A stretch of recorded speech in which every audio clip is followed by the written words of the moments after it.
Nah, ini sekarang kita bahas tentang sifat-sifat yang tidak berlawanan. Ada 7 yang disebutkan oleh Imam Ibnul Jazari di sini. Ya. Qala al-Imam Ibnul Jazari, safiruha sadun wa zayun sinu. Ya. Enggak pakai mic enggak apa-apa. Kan sudah kedengaran ya? Safiruha sadun wa zayun sinu. Safiruha ay safiru al-huruf. Di antara huruf-huruf safir ada 3. Shad, zai, dan sin. Ya. Secara bahasa safir ini bermakna siulan atau desis. Siulan atau desis. Kenapa dinamakan safir? Kenapa dinamakan safir? Dinamakan demikian karena ketika melafalkan huruf safir, suara yang dihasilkan hampir serupa dengan desis atau kicauan burung. Hampir sama dengan suara dengan desis atau suara serangga. Ada yang juga mengatakan di dalam beberapa kitab syarah itu suara serangga. Ya. Syukran.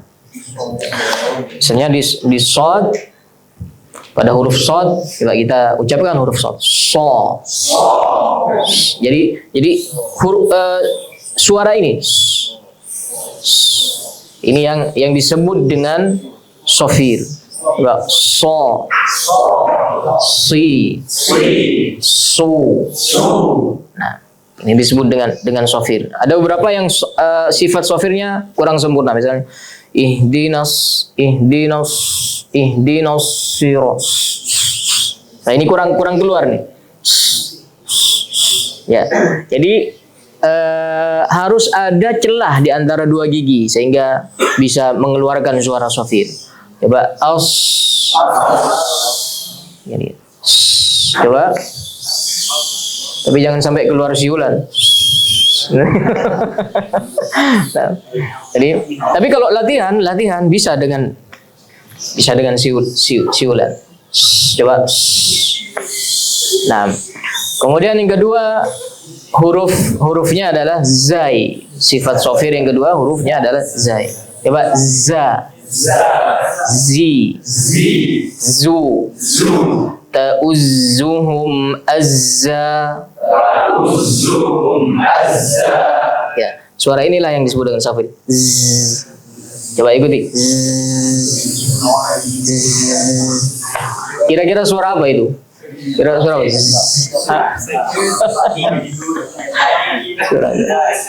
Kemudian yang ketiga adalah sin. Coba sa, si, su, as, is, us. Nah, inilah suara yang disebut dengan safir. Ya. Hurufnya ada 3, shad, zai, dan sin. Kemudian yang kedua adalah qalqalah. Qala safiruha shadun wa zayun sinu. Jadi ini sifat enggak berlawanan. Jadi sifat yang tidak berlawanan ini maksudnya adalah sifat yang hanya dimiliki oleh huruf-huruf tertentu. Ya. Kemudian yang kedua, sifat yang tidak berlawanan adalah qalqalah. Ya, qalqalah secara bahasa bermakna goncangan.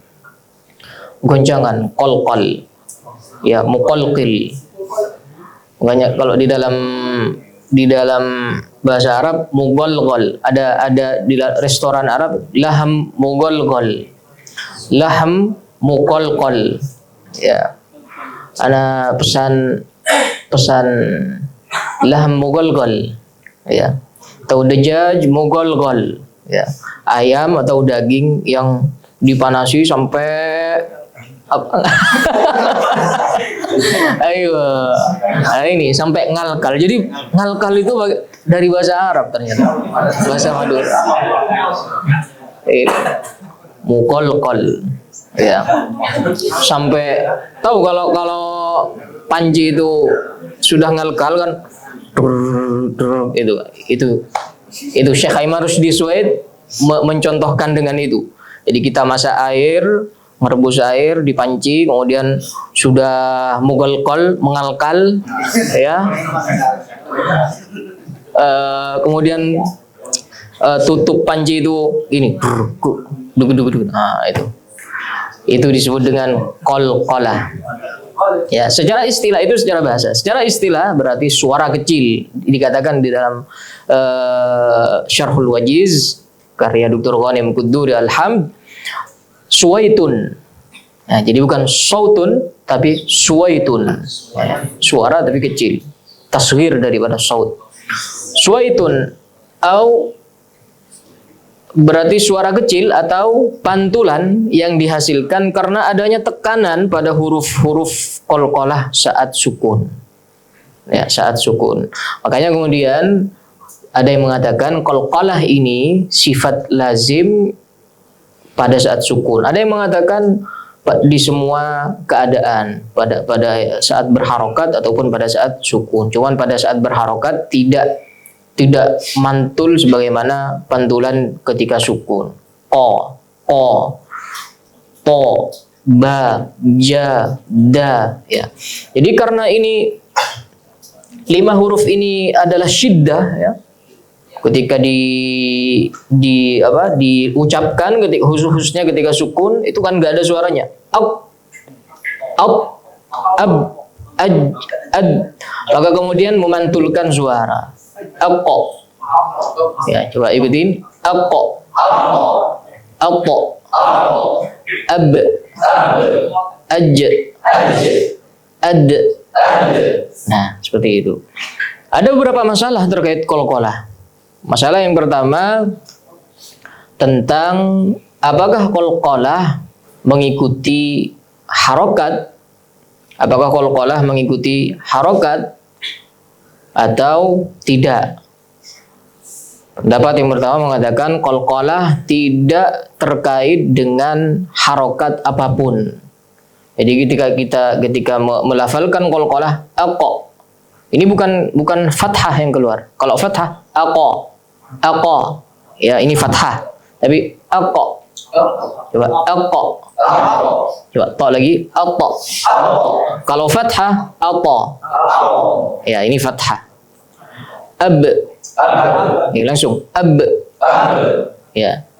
Kalau fathah ab, ya itu.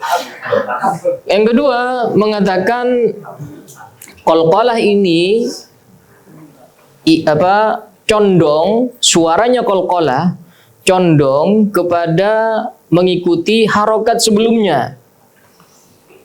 Suaranya qalqalah ini pendapat juga mengikuti harokat sebelumnya suaranya. Kalau huruf sebelumnya berharokat dhammah, qalqalahnya nanti suaranya hampir ke dhammah. Uto misalnya, uto. Jadi bukan uto, tapi uto. Ya, hampir ke dhammah, dihampirkan ke dhammah. Ya, uto. Coba bukan oto Wah, tapi uto. Ya. Kalau fathah agak ke fathah. Uto. Ya, uto. Kalau kasrah kok uti ato ya. Ato. Kalau kasrah hampir ke iti. Iti. Bukan iti. Ya. Tapi ini yang disebut dengan ini di dalam tajwid disebut dengan khilaf ada. Khilaf adai. Ya, permasalahan yang diperselisihkan cara bacanya. Cara bacanya. Contoh khilaf adai juga cara membaca iklab. Pernah saya sering sampaikan. Cara membaca iklab apakah ditempelkan semuanya bibir mim ba'du, mim tempel ya, ataukah ada celah mim ada celah sedikit. Ini disebut dengan khilaf adai. Permasalahan yang diperselisihkan cara membacanya. Tergantung guru yang mengajarkan. Guru saya mengajarkan tempel saja, mim ba'du. Ya. Di qalqalah guru saya mengajarkan tidak usah dicondongkan ke harokat apapun. Qad, ya, Misalnya huruf sebelumnya dhammah, ud, tetap ad, id. Nah ini biasanya kita nggak mengikuti harokat. Tapi ada yang mengatakan seperti itu. Ini terkait qalqalah, permasalahan pertama. Terkait suara qalqalah. Ya. Yang kedua, pembagian qalqalah. Ada yang membaginya dua, ada yang membaginya tiga. Yang membaginya dua, sura dan kubra. Yang membaginya tiga, sura, wusta, dan kubra. Atau istilah lainnya beliau mengatakan asghar, ausat, akbar. Ya. Yang lazim kita gunakan biasanya ada dua, sura dan kubra. Apa itu sura? Ada yang tahu? Sura itu apa? Kalau sura itu apa? Kecil. Ya, maksudnya gimana? Maksudnya kecil, maksudnya huruf qafnya kecil atau tidak di akhir kata atau akhir kalimat. Saya contohkan misalnya khalaqna. Ya. Ini di mana? Di surah. Nah, saya contohkan lagi. Lam yalid walam. Lam yalid walam. Surah apa kubra? Yalid. Ini yalid kalimat kan? Di akhir apa di tengah ini? Enggak. Yalid tadi akhir kalimat. Kata ya, kita anggap kata ya. Yalid satu kata. Dalnya yang sukun ini di depan, di tengah, apa di akhir? Akhir. Berarti kubra apa sura? Sura. Nah ini dikatakan sura itu kalau qalqalahnya dibaca wasol. Jadi bukan akhir tengah, enggak. Sura itu disebut dengan qalqalah sura kalau qalqalahnya dibaca wasol. Dibaca nyambung dengan setelahnya. Di tengah kata atau di akhir kata. Di tengah kata atau di akhir kata. Dalilnya apa? Wa bayyinan muqalqalan in sakana, dan hendaklah di Imam Jazari nanti di bait-bait setelahnya. Wa bayyinan muqalqalan in sakana, dan jelaskanlah huruf-huruf qalqalah in sakana kalau sukun. Ini kan enggak dijelaskan sukun mana. Wa iyyakun fil waqfi kana abyana. Lebih-lebih kalau waqaf, apa istilahnya di sini? Waqaf fil waqfi kana abyana. Lebih jelas lagi kalau waqaf. Berarti permasalahannya adalah permasalahan wasal dan waqaf. Kalau qalqalahnya itu kita baca wasal, mau di tengah kata, di akhir kata, sura. Kalau kita baca lam yalid wa lam, sambung, ini kan kita nyambung bacanya. Lam yalid wa lam, maka qalqalahnya sura. Tapi kalau kita waqaf, lam yalid wa lam yulad, karena ada mushaf Al-Ikhlas itu ayatnya 5. Al-Ikhlas ayatnya ini ilmu baru. Bukan ilmu baru, ilmu lama. Cuman mungkin baru ke kita. Ilmu namanya ilmu ad-dil ay, ilmu penghitungan ayat. Ilmu penghitungan ayat. Surat Al-Ikhlas kalau kita ayatnya 4. Di mushaf di hitungan lain, di mazhab hitungan lain 5. Tapi bukan menambah huruf, menambah kata, tapi perbedaannya hanya di mana waqaf ini ayatnya ditempatkan. Kalau yang 5, qul huwallahu ahad, Allahus samad, lam yalid wa lam yulad wa lam yakul lahu kufuwan ahad. 5. Kalau kita kan lam yalid wa lam yulad, 1 ayat.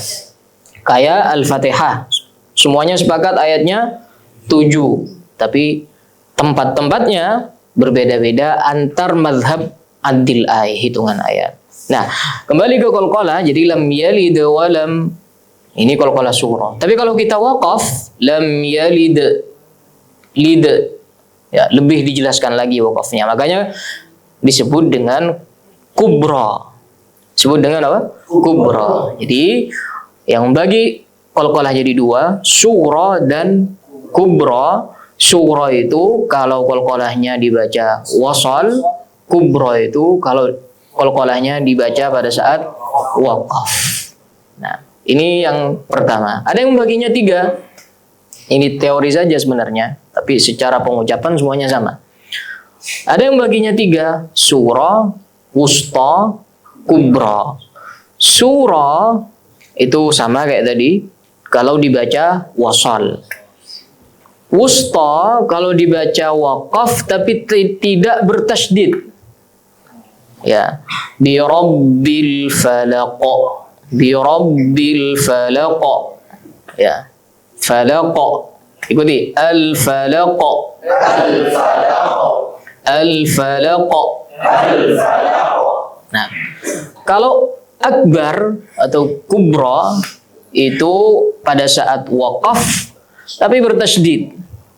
Bil haqqa, bil haqqa. Ikuti. Bil haqqa. Kurang nyari, kurang keras qalqalahnya. Bil haqqa, bil haqqa, haqqa, haqqa. Ya, saya dulu ketika talaki Syekhina Abdullah Al-Jarullah kurang keras, bil haqqa. Asyhadu dhaif, naim. Nah, lemah, tidur. Kayak baru tidur. Haqqa, ya. La bil haqqa, ya. Bil haqqa, ya. Ya. Jadi kalau akbar, kalau kubra ini agak ditahan dulu qalqalahnya karena ada tasydid ibarat dua huruf. Bil haqqa. Nah, kalau yang tanpa tasydid langsung bi rabbil falaq, bi rabbil falaq. Nah, ini akan berbeda ketika di Al-Lahab misalnya ya. Al-Lahab. Tabbat yada abi lahabin wa tabb. Ya, tidak langsung wa tabb, wa tabb. Ma aghna anhu maluhu wa ma kasab. Ya, langsung. Tamam? Fahimna insyaallah? Fahimna? Qalqalah. Berikutnya qalqalatun qutubu jadin. Ya. Hurufnya ada 5 sebagaimana yang sudah kita hafal dari kecil. Qutubu jadin. Baru setelahnya adalah lin. Qalqalatun qutubu jadin wal linu wawun wa ya'un sakana wa fataha qablahuma. Wal linu, dan adapun sifat berikutnya adalah lin, atau ada yang mengatakan al-lain. Lin atau al-lain. Lain. Apa itu lin? Wawun wa ya'un. Hurufnya dua saja. Waw dan ya. Syaratnya sakana mutsanna ya. Sakana keduanya waw dan ya ini sukun. Jadi waw dan ya disebut lin kalau pertama sukun, wa fataha qablahuma, dan berharokat fathah sebelum waw dan ya sukun ini. Jadi waw dan ya yang sukun didahului huruf berharokat fathah. Contohnya au. Coba ikuti. Au. Ai. Jadi disebut lin karena lembut. Lin artinya lembut. Lawan daripada lin adalah ghilzah, kasar, ya, tegas. Dinamakan lin karena huruf lin mudah diucapkan dan tidak memerlukan tekanan. Jadi tidak perlu memerlukan tekanan. Ai, misalnya. Ai atau au. Ya. Apa contohnya ada au? Yauma misalnya. Fi yaumi enggak usah diucapkan dengan lembut. Fi yaumi Ikuti. Yaumi. Yaumi. Yaumi. Yaumi. Quraisyin. Quraisyin. Khaufun. Khaufun. Ya. Ini semua disebut dengan lin. Jadi kalau di dalam ilmu tajwid sifatnya adalah sifat lin. Apa bedanya sifat lin dengan mad lin? Sifat lin dan mad lin. Kalau sifat lin, kalau sifat lin ya, sifat lin itu kita baca wasol. Tamam? Wasol. Maka disebut dengan huruf lin. Dan tidak ada panjang. Tidak ada panjangnya. Kalau sebatas sifat tidak ada panjang. Misal fi yaumin kana. Ya, tidak usah panjang fi yaumin. Nah, kalau dibaca wasol. Kalau dibaca waqaf baru disebut dengan madlin fi yaum. Jadi huruf lin setelahnya ada huruf waqaf. Ya, dan madlin masuk kategori arid lisukun. Boleh 2 harokat, boleh 4 harokat, boleh 6 harokat. Itu madlin. Jadi madlin bukan hanya 2 harokat, ada beberapa di kitab-kitab tajwid masuk kategori mad tabi'i, masuk barisannya mad tabi'i, mad iwad, mad tamkin, mad badal, masuk madlin. Madlin masuk kategori mad arib lisukun 2, 4 atau 6. Fi yaum, yaum, yaum. Makanya disebut dengan mad. Apa? Panjang. Madlin. Jadi beda sifat lin dengan madlin. Tahu bedanya sudah ya? Kalau wasol dan waqaf. Kalau sebatas sifat tidak ada panjangnya. Kalau mad dia panjang. Minimal 2 harokat, maksimal 6 harokat.